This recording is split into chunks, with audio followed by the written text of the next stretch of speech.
Pour tout ce qui concerne la gestion de base de données, Airtable est aujourd'hui le meilleur outil du marché et surtout l'outil le plus simple à utiliser. Il m'est arrivé quelque chose d'extraordinaire il y a à peu près 2 mois. J'ai rencontré un freelance qui vend des formations sur Excel à des entreprises et des particuliers. Il est donc censé être assez à l'aise avec tout ce qui est base de données et traitement de la donnée. Je lui ai demandé s'il connaissait Airtable, sachant que Airtable c'est quand même une grande entreprise, et il m'a dit qu'il n'avait jamais entendu parler de cet outil. Moi j'utilise quotidiennement Airtable et je me suis dit que c'était important de faire cette vidéo pour vous expliquer à quoi sert Airtable, qu'est-ce qu'on peut y faire avec et surtout comment l'utiliser. Alors découvrir Airtable en moins de 20 minutes, ça part.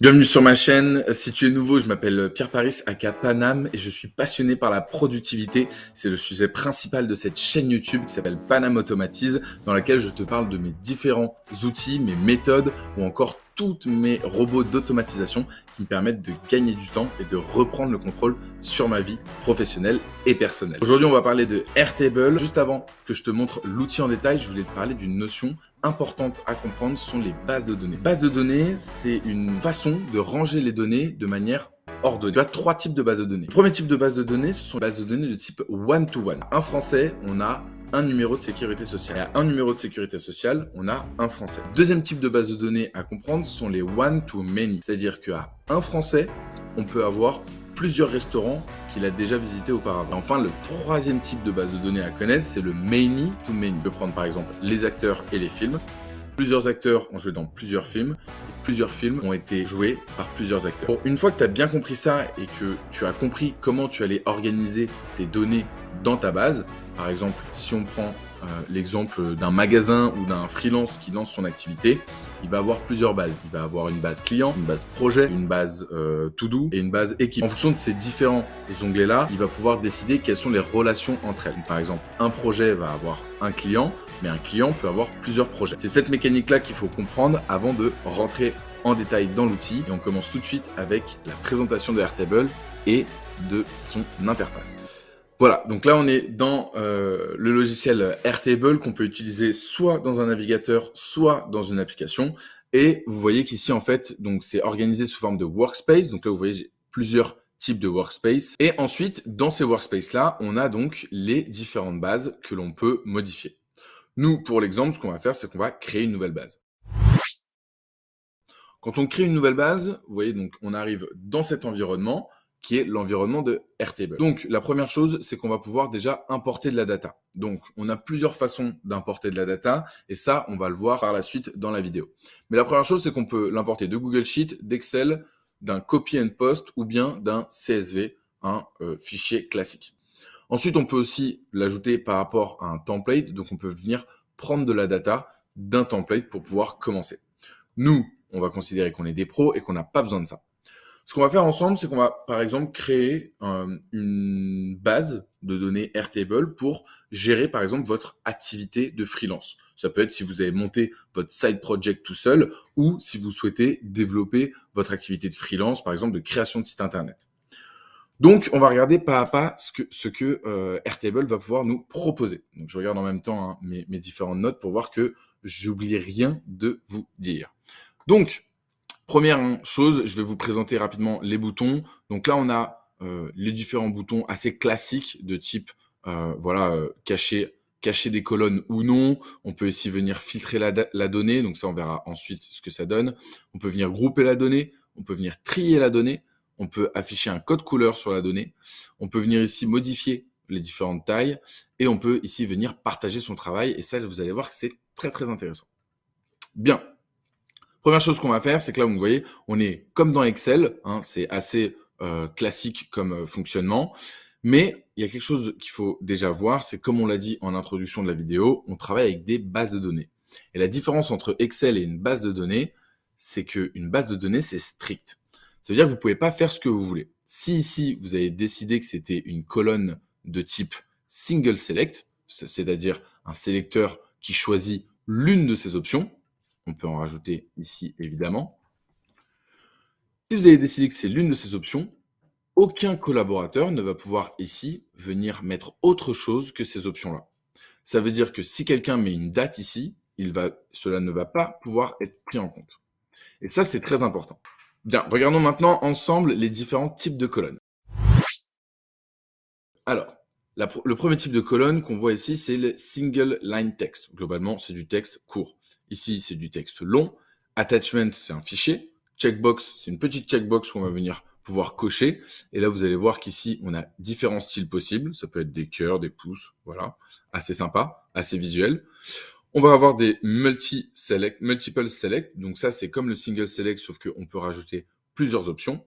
Collaborateur. Donc là, on met qui est la personne qui est, par exemple, responsable de telle ou telle ligne ou de tel ou tel projet. Les dates, les numéros de téléphone, les emails, les URL. Donc ça, classique, URL d'un site. Les nombres. Alors là, pour les nombres, on a quelques spécificités. Ça peut être integer ou non. Et on va pouvoir aussi mettre des default numbers, c'est-à-dire que ça va être des nombres qui seront mis par défaut. Si on met 15, tous les nombres seront 15 ou 155 par exemple. Hop. Normalement, si on recrée une ligne, voilà, on a 155. On va supprimer celles-là qui sont des lignes de base. Ensuite, on a quoi? On a currency, donc ça parle tout seul. Pourcentage, une durée, rating, donc ça permet de mettre des étoiles. Donc ça, c'est pas mal pour des choix de Airbnb, par exemple, que vous faites dans une base. Formule, alors là, c'est la porte ouverte à toutes les fenêtres. Je vous partagerai en lien de la vidéo une base de données où vous avez toutes les formules de Airtable. Mais là, c'est vraiment sans limite. C'est-à-dire qu'on peut vraiment faire beaucoup, beaucoup de choses. Rollup, ça, on va le voir juste après. Count aussi. Et ensuite, on a, donc ça, c'est assez propre aux bases de données. C'est-à-dire, vous allez avoir des informations qui sont prises en compte par la base de données, quoi qu'il arrive, qui sont donc la création de la ligne, la modification de la ligne, par qui ça a été créé, quand est-ce que ça a été modifié et par qui, etc. Et là ensuite, auto-number, donc ça c'est tout simplement, voilà, ça pour le coup c'est un peu une formule qui le fait de base. Si on supprime une ligne et qu'on en rajoute une, il va mettre 5 ici. Donc ça veut dire qu'en fait, qu'il prend en compte toutes les lignes qui ont été créées. Ça peut être pas mal pour des choses un peu industrielles, mais moi j'utilise très peu, j'utilise plutôt des formules pour faire ça.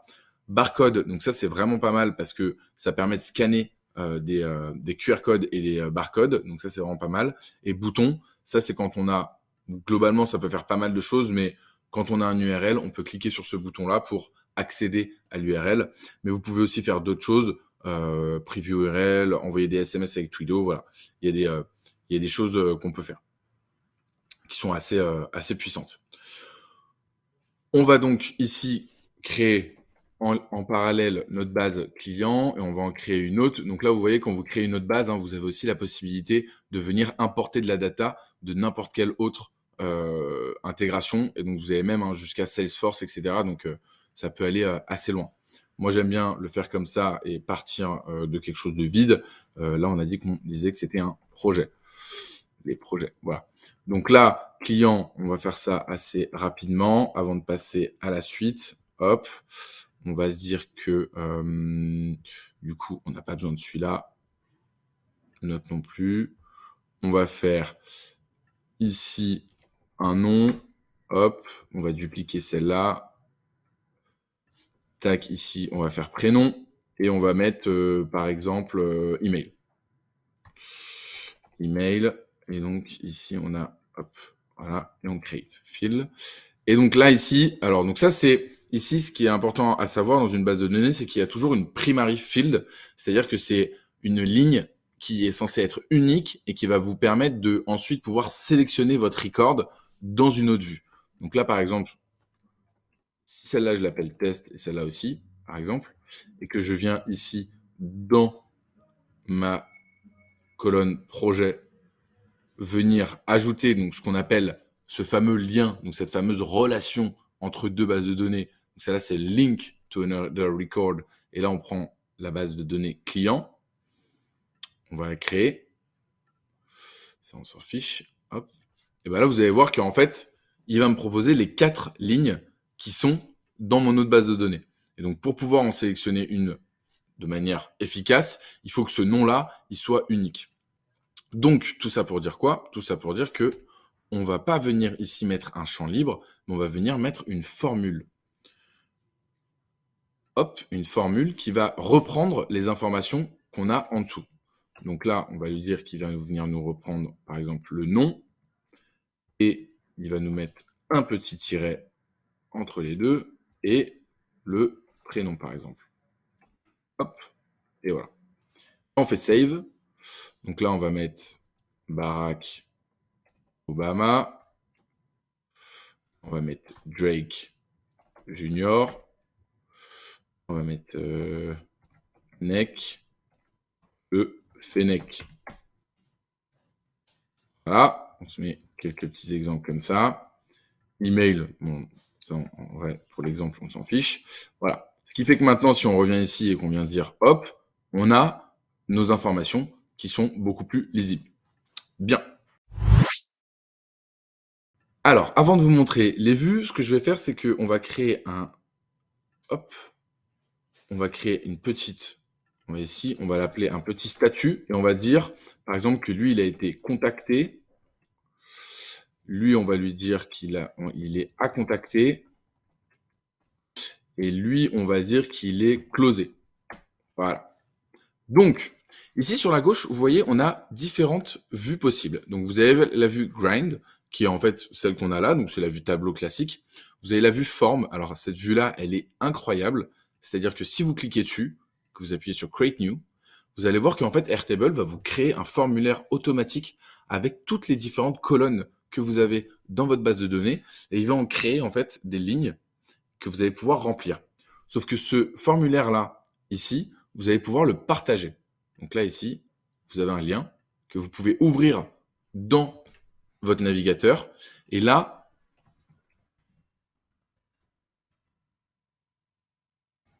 hop, on va le lier même à un projet, à contacter, Submit. En faisant ici Submit, vous allez voir qu'en fait, j'ai un nouveau record qui est rentré dans ma base de données. Ça veut dire quoi? Ça veut dire que quelqu'un qui n'a pas accès à votre Airtable est capable de rajouter de la donnée dans votre Airtable. Et ça, pour le coup, c'est très très fort. Évidemment, tout est personnalisable, hein, le logo, la cover, etc. Ça, c'est bon. Ensuite, en dessous, on a une vue calendrier. Bon, ça, son nom est assez... bon, évidemment, il faut une colonne date pour pouvoir classer les différentes choses. Donc, on va la créer, par exemple. Ici, date.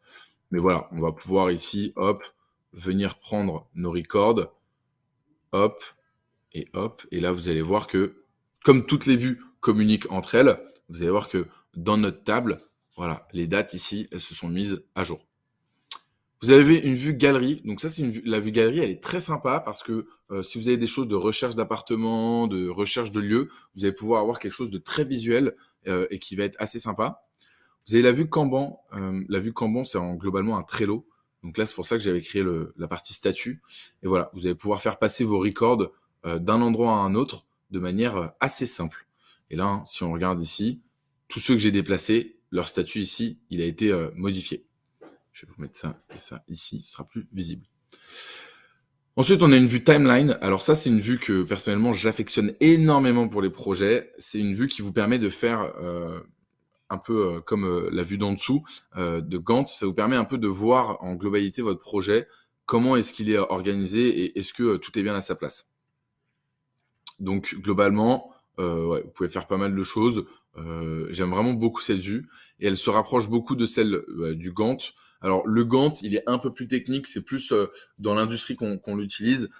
C'est vraiment pour montrer toutes les différentes dépendances qu'il y a entre les projets et pour regarder que la charge de travail de telle ou telle personne dans une équipe est bien respectée et surtout, elle est réalisable. Est-ce qu'un employé n'a pas une semaine de 70 heures ou de 90 heures? Donc là, pour le coup, il faut ajouter des fields. Voilà, là, vous voyez, c'est les dépendances entre les fields, les milestones, etc. Donc voilà, donc là, dans mon cas, c'est pas très visible, mais en tout cas, vous avez compris le principe. Maintenant que vous avez compris les différentes vues sur Airtable, on va regarder comment est-ce qu'on importe de la donnée.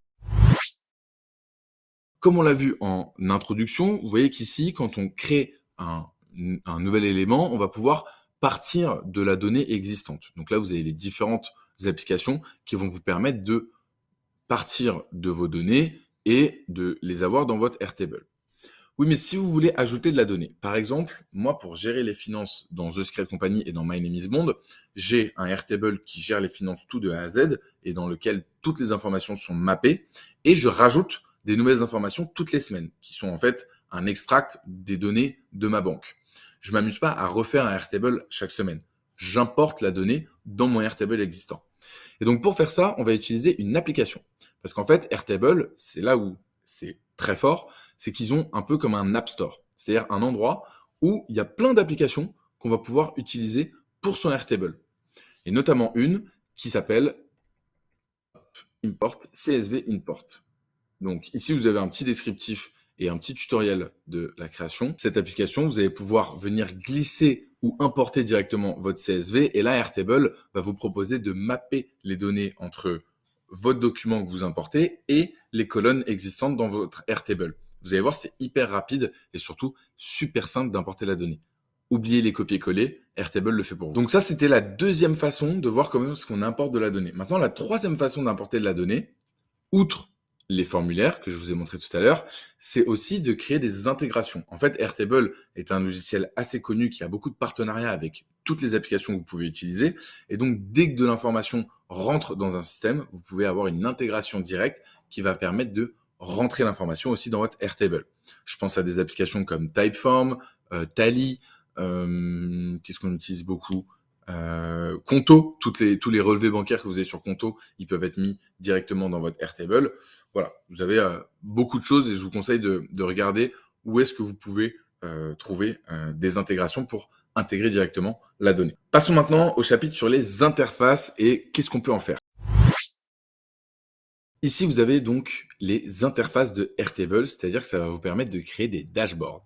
Quand vous cliquez ici, voilà, vous avez donc une petite introduction sur comment ça se passe les différentes interfaces. J'ai déjà fait une vidéo YouTube à propos des interfaces, donc je vais vous laisser aller la regarder. Mais globalement, voilà, ça vous permet de faire des dashboards par rapport à toutes les données qui se mettent à jour en temps réel par rapport à votre Airtable. C'est super puissant. On va retourner sur notre base et là, on va regarder comment est-ce qu'on peut partager son travail du Airtable et comment est-ce qu'on peut aller encore plus loin avec Airtable. La première façon de partager son travail, c'est en fait de partager les vues de travail Airtable. Toutes les vues que vous faites ici, vous allez pouvoir les partager. Donc ici, vous voyez, vous avez un lien que vous allez pouvoir utiliser et vous avez des options que vous pouvez utiliser ou non. Par exemple, est-ce qu'on peut récupérer l'information de cette vue? Est-ce qu'on peut la synchroniser avec une autre base? C'est-à-dire qu'on peut dire que cet onglet-là, il existe. Moi, je vais créer une autre base qui concerne un autre projet dans lequel j'ai pas envie de voir mon onglet projet dedans. Et donc, je vais la synchroniser avec mes données. Donc ça peut être assez utile pour ceux qui ont beaucoup de bases de données. Vous allez pouvoir permettre d'extendre les records. Donc ça, bon, c'est juste pour voir un peu tout le détail des records. Restrict access to the password. Donc ça, comme son nom l'indique. Et restrict access to an email domain. Donc, si vous regardez cet onglet-là, hop, vous allez pouvoir le partager à vos équipes et vos équipes vont pouvoir avoir accès à ce tableau. Voilà, ils vont pas pouvoir modifier les données, ils vont juste pouvoir le voir en mode lecture et copier, utiliser la data ou non. Donc ça, c'est l'une des façons de partager son travail. Et enfin, la dernière façon pour pouvoir partager votre travail de manière plus poussée avec Airtable, c'est d'utiliser un logiciel qui s'appelle Softair. En fait, Softair, ça va vous permettre de créer des applications web et mobiles entièrement faites grâce à votre Airtable. C'est-à-dire que votre Airtable, c'est votre back-end, donc c'est-à-dire que c'est l'endroit qui possède toutes les données. Et ensuite, votre front-end, donc votre site internet, c'est Softair qui va le gérer. Personnellement, sur My Name is Bond, je l'utilise énormément et ça me permet de faire une interface entre mes clients et ma base de données. C'est ultra pratique. Vous pouvez aller très loin. Vous pouvez créer des espaces personnalisés. Vous pouvez créer des espaces qui sont que pour les membres de votre équipe ou bien que pour vos clients. C'est vraiment un outil qui est très fort et je ferai une vidéo prochainement sur ma chaîne YouTube où je vous montrerai en détail comment construire une application mobile avec toutes vos données dans votre Airtable en utilisant Software. Voilà, j'espère que ce tour d'horizon de Airtable t'a éclairci sur le fait que tu veuilles ou non utiliser cet outil. Sache que tu peux faire énormément de choses. J'ai pas pu te montrer toute l'intégralité de la puissance de l'outil dans cette vidéo, sinon elle aurait été très très longue. Mais voilà, si tu souhaites aller plus loin sur Airtable, je te donne rendez-vous sur panamautomatis.com. Il y a énormément de ressources sur mon site internet qui t'apprennent notamment à gérer tes finances, à faire rentrer Airtable comme un outil qui te permet de gérer ton système de productivité. Voilà, n'hésite pas, je te mets le lien en commentaire et puis à bientôt.